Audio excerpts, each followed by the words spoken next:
It's showtime. A few years ago, I was doing a program in a hotel, and it was back of the house, and I saw a sign right before you went out onto the ballroom floor for the hotel employees, and it said, "It's showtime, get your smiles on," and there was a mirror. And that really stuck with me as a planner, because it's showtime for us when our clients are around, and we never let them see you sweat. So my tip for you today is, it's showtime, never let them see you sweat.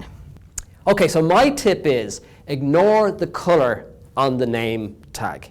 In our industry, we like to tag ourselves and we like to categorize ourselves as either buyers or suppliers or hoteliers or venues.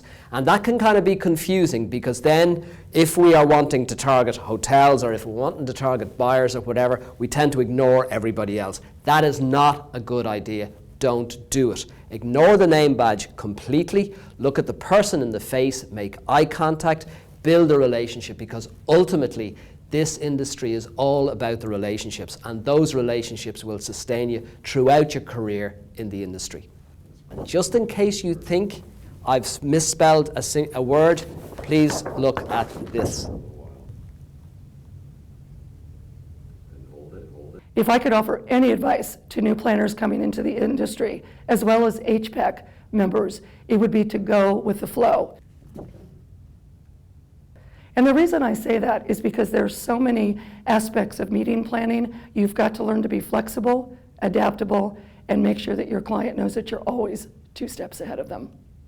My tip is to double check your work. Proofreading is a lost art, and double checking your rooming list, your BEOs, or your arrival and departure manifest one more time before you go can save you a lot of headaches and distractions on site.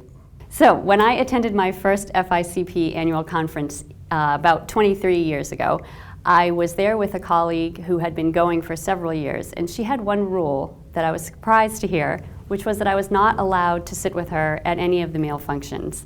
So this forced me way out of my comfort zone, forced me to interact with people, and at first I thought, this is the worst idea ever. But as I started doing it, I realized how terrific it is to just sit down with a group of strangers and just start talking.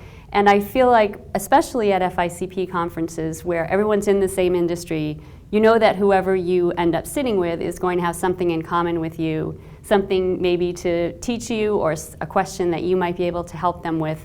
And so I have continued doing this actually for 20 plus years, and it's just been really fun.